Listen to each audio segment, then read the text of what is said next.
وقال فرعون يا هامان ابن لي صرحا لعلي أبلغ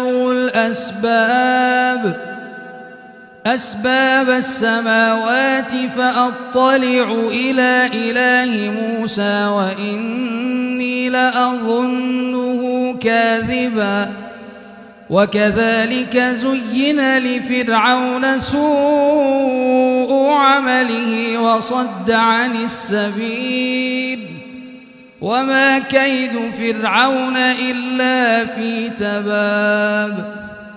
وقال الذي آمن يا قوم اتبعوني أهدكم سبيل الرشاد.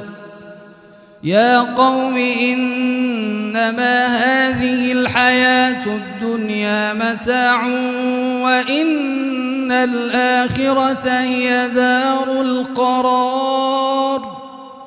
من عمل سيئة فلا يجزى إلا مثلها ومن عمل صالحا من ذكر أو أنثى وهو مؤمن